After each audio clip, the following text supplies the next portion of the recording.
our 24-hour comics fair. My name is Rachel Seneschal. I'm the Program and Development Coordinator here at the library. And this event is happening because of these two people, Ivan Lukanam and Daniel Barlow of Trees and Hills Comics. They didn't want to travel to Brattleboro to do a 24-hour comics, and they came here and said, let's do it here, which we're thrilled to do. So I don't know if you know that there is a 3-hour children's workshop with Merrick Bennett going on right now. So we really wanted to take care of people of all ages and really excite them about cartoons and comics. And so Dan Barlow is going to introduce our special guest. Okay. And welcome, Dan Barlow. I want to thank the library for hosting this. The great thing about the Kellogg Hubbard Library is we didn't have to convince them about comics. They instantly accepted, like, yes, comics are awesome. Let's do this. And that was really refreshing. So this is Alec Longstreth. He's an inspiration to many. He was a fellow at the Center for Cartoon Studies in Waterbury Junction, now teaches there. And he's done 7 24-hour comics. 10 now. I lost track. He recently put out a book collecting 7 of his 24-hour comics. In fact, the book itself was a 24-hour comic. It's 6 24-hour comics. He did introductions for each of the comics and then designed the book and sent it off to the printer all within 24 hours, which is quite amazing. So Alec will tell you all about 24-hour comics. There's probably very few other experts better than him on this subject. So, Alec? Thank you. All right, well, let's start with a quick story of how I found out about 24-hour comics. So I went to Oberlin College. I was there, and in 2000 I read the book Understanding Comics by Scott McCloud. How many people have heard that book? Okay, you should check out that book. It's an awesome book. It totally blew my mind into a million pieces, and when I reorganized the pieces, my whole life was going to be devoted to comics for the rest of my life. And so that's written by a guy named Scott McCloud, the inventor of the 24-hour comic. So at one point, I was on Scott McCloud's website, and I came across the idea of the 24-hour comic, which is to draw 24 pages in 24 hours, okay? And the idea that Scott originally came up with is to improvise it. We'll get into it, okay? So here's the story. In 1990, comics genius Scott McCloud was getting frustrated about his slow comics making pace. Oh, it's not quite done yet. I'm still working on it. At a convention, he noticed that fellow comics artist Steve Bissette, who was also notoriously slow, could whip out these amazing sketches in almost no time at all. You draw one thing being attacked by a T-Rex? Ha, sure. Ding. Scott's idea was to draw an improvised 24-page comic in 24 consecutive hours. And he made a wager with Steve. They would do it by a specific date. And Steve Bissette is a native Vermonter. Grew up in Duxbury, Vermont, and he also teaches at the Center for Cartoon Studies. After Scott and Steve completed the first 2 24-hour comics, Scott made it an open challenge to anyone who wanted to try it, and on his website there are links to hundreds of them along with the rules. Oh man, I have to try this. That semester, I met Josh, who was another Oberlin review cartoonist. I was doing a strip you can see here, Steve the Undergraduate Vampire, and he was drawing Atticus and Glenn. So I asked him, dude, have you ever heard of the 24-hour comic challenge? And he said, yeah, I've been meaning to do it for a while now. So Josh and I decided to go for it. We chose a date that worked for both of us, and we vowed to draw 24 pages in 24 hours. Good luck. You too. This is us sitting in our dorm rooms at Oberlin. Drawing a 24-hour comic is intense! Oh God!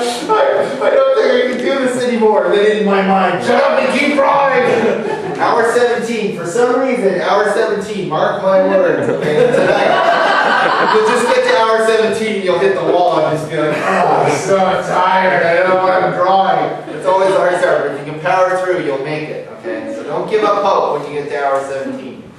It's an incredible experience, though. You end up delving so deeply into your subconscious to fill all those pages. This is during hour 23. What the hell are you drawing right now? Will this make sense later? Josh and I met up the next day to read each other's 24-hour comics. It was so hard. Yeah, but I'm totally going to do another one someday. So a year later, I was living in Seattle and working at a scene shop in the University of Washington. Maybe I should use one of these 3-day weekends another 24-hour comic. We had this great work schedule. We worked 10-hour days, but it was 4 days a week. So we crammed a 40-hour work week into 4 days. We had a 3-day weekend every week. So, yeah, it's awesome, right? It's a great work schedule. So I used one of those 3-day weekends to do a 24-hour comic. Knowing that I had survived my first 24-hour comic somehow made it easier to draw the second one. I can make it only 6 more hours. Once again, I had such an incredible experience drawing a 24-hour comic. I wouldn't usually draw in this style, but it sure was fun to play around with for a day. And so I made my comics vow. I will draw one 24-hour comic per year for the rest of my life.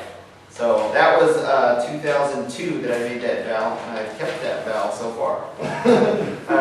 So I'm going to take a quick walk through some of my 24-hour comics, and I'll talk about some of the experience of drawing them, and some of the ways that I've kept it interesting for myself over the years.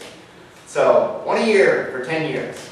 So the first one I drew was Sleepless, okay? And one of the main things I want to encourage you guys, so those previous panels that we were looking at, that's like what I would consider my finished comic style, okay? This is without a clock ticking. This is me saying, I got all the time, I'm going to sit down, I'm going to pencil it, okay? I'm going to spell check it, I'm going to look at the composition. If I mess up a line, I'm going to break out some whiteout, all that kind of stuff, okay? So that's without a clock ticking. The first thing you need to know with drawing a 24-hour comic is it's not going to look like your finished comics are. Okay? If you're a cartoonist and you're used to drawing someone and you're used to looking a specific way, it's not going to look that way. It just can't. Okay? A lot of people, the main problem they hit when they try this challenge is they're like, oh, well, I need to spend 2 hours on one drawing. Well, the clock's ticking. Okay? In 2 hours, you got to do 2 pages. So let go of your style. Just like open yourself up to the challenge, okay? It's going to be this sort of loosey-goosey stuff. It's going to be a lot different. So this is how it ended up looking. I've done all my 24-hour comics